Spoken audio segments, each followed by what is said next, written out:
થશે. તો આજના વિડીયોમાં આપણે પ્રકરણ 4 ના સ્વપોથીમાં પાના નંબર 40 નો અભ્યાસ કરીશું. પ્રશ્ન 3 ખાના પૂરા કરો. ઉદાહરણ આપેલ છે. અહીં તમને પહેલું ઉદાહરણ આપેલ છે, બરોબર. તો ચાલો આપણે જોઈએ. અહીંયા લખેલું છે 3 દશક 2 એકમ, બરોબર. 3 દશક એટલે કેટલા થાય? 30. એવી જ રીતે 2 દશક હોય તો 20, 4 દશક હોય તો 40, 5 દશક હોય તો 50, બરોબર. તો અહીંયા આપણને 3 દશક આપેલા છે, તેથી 30 થશે. દશક 10 હોય એટલે 3 દશક એટલે 30. અને 2 એકમ, તો એકમ એક જ હોય એટલે આ 2 ના 2 જ રહેશે. તો વત્તા 2 એટલે 30 વત્તા 2 બરાબર કેટલા થશે? તગડે બગડે 32, બરોબર. ત્યાર પછી આગળ અહીં લખેલું છે 4 દશક 9 એકમ. શું લખેલું છે? 4 દશક અને 9 એકમ. 4 દશક એટલે કેટલા થાય? 40. તો એ લખવાનું 40 વત્તા 9 એકમ એટલે વત્તા 9 બરાબર કેટલા થાય? 40 વત્તા 9 બરાબર ચોગડે નવડે 49. ત્યાર પછી આગળ અહીં લખેલું છે 4 દશક 3 એકમ. શું લખેલું છે? 4 દશક 3 એકમ. 4 દશક એટલે કેટલા થાય? 40. તો આપણે અહીંયા લખી દેવાના 40 વત્તા 3 એકમ વત્તા 3 એટલે 40 વત્તા 3 બરાબર કેટલા થશે? ચોગડે તગડે 43, બરોબર. ત્યાર પછી આગળ અહીં તમને ખાલી બોક્સ આપેલું છે અને અહીં લખેલું છે 50 વત્તા 6. 50 બરાબર કેટલા દશક થાય? 5. 60 હોય તો 6 દશક, 70 હોય તો 7 દશક. એવી રીતે 50 બરાબર 5 દશક અને વત્તા 6 એટલે એકમ કેટલા થાય? 6. લખી દેવાનું 5 દશક 6 એકમ. હવે અહીંયા 50 વત્તા 6 બરાબર કેટલા થાય? 5 છગડે 56. ત્યાર પછી આગળ અહીં લખેલું છે 60 વત્તા 4.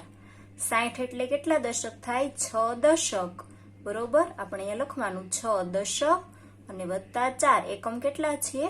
4 એટલે લખવાનું 4 એકમ. 60 વત્તા 4 બરાબર છગડે ચોગડે 64. ત્યાર પછી આગળ અહીંયા ખાલી બોક્સ આપેલું છે, અહીંયા ખાલી બોક્સ આપેલું છે અને અહીંયા લખેલા છે 2 7 77, બરોબર. તો 77 માં આપણે લખીશું આમાં દશક, પહેલો અંક દશકનો અને બીજો અંક એકમનો. તો દશક કેટલા છે? 7 દશક, બરોબર. તો આપણે લખવાનું 7 દશક અને એકમ બીજો અંક છે એ એકમનો છે, તો 7 એકમ, બરોબર. ફરીથી કહું છું, પહેલો અંક દશક, બીજો અંક એકમ. તો 7 દશક અને 7 એકમ એટલે કેટલા થશે? અહીંયા 7 દશક એટલે 70. તો અહીંયા લખવાનું 70 વત્તા એકમ 7 વત્તા 7, 70 વત્તા 7 બરાબર 77 અહીં આપેલ છે. ત્યાર પછી આગળ અહીંયા તમને લખેલું છે 8 એકડે 81 આપેલા છે. આ બોક્સ ખાલી છે અને આ બોક્સ ખાલી છે, તો આપણે આ બે ખાના પૂરા કરીશું. તો હવે 8 એકડે 81 માં એકમ દશકનો અંક કયો છે? 8 અને એકમનો અંક 1, બરોબર. તો 8 દશક અને 1 એકમ. તો આપણે લખીશું 8 દશક અને 1 એકમ, બરોબર. હવે 8 દશક એટલે કેટલા થશે? 80. તો 80 વત્તા એકમ કેટલા છે? 1 વત્તા 1, 80 વત્તા 1 બરાબર 8 એકડે 81 એ આપેલ છે.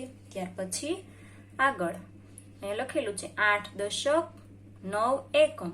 8 દશક એટલે કેટલા થાય? 80. તો આપણે અહીંયા લખવાના 80 વત્તા 9 એકમ વત્તા 9. તો 80 વત્તા 9 બરાબર 8 9 89 થશે. ત્યાર પછી આગળ આ બોક્સ ખાલી છે, અહીંયા લખેલું છે અને આ બોક્સ ખાલી છે. તો અહીંયા શું લખેલું છે?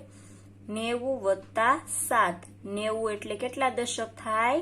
9 દશક અને 7 એકમ. તો આપણે લખીશું 90 એટલે 9 દશક વત્તા 7 એટલે 7 એકમ.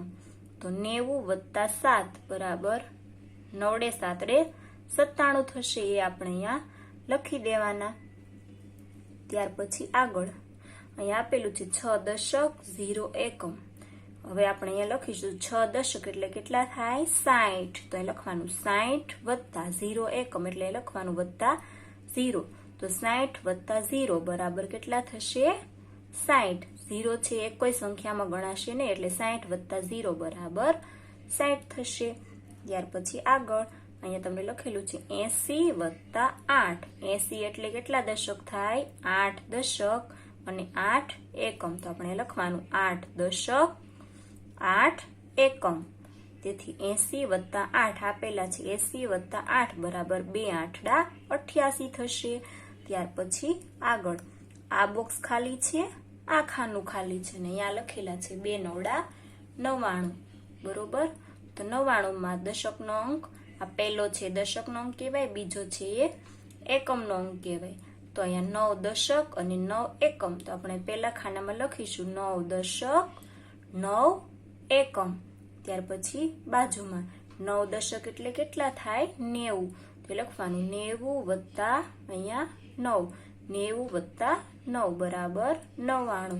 ત્યાર પછી આગળ 9 દશક 5 એકમ તમને આપેલું છે, આ 2 ખાના ખાલી છે, તો આપણે આ 2 ખાના પૂરા કરવાના છે. તો 9 દશક 5 એકમ, 9 દશક એટલે કેટલા થશે 90, તો એ લખવાના 90 વત્તા 5 એકમ એટલે 90 વત્તા 5 બરાબર એટલે કેટલા થાય 9 5 95.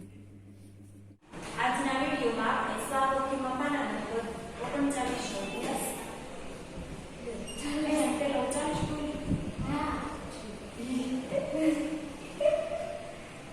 આજના વિડીયોમાં આપણે સ્વાવૃત્તિમાં પાના નંબર 40 નો અભ્યાસ કરી ગયા. ત્યારબાદ આવે છે આજનું હોમવર્ક. હોમવર્કમાં તમારે ગણિતની સ્વાવૃત્તિમાં પાના નંબર 40 પૂર્ણ કરવું. ગણિતની સ્વાવૃત્તિમાં પાના નંબર 40 સારા અક્ષરે પૂર્ણ કરવાનું રહેશે.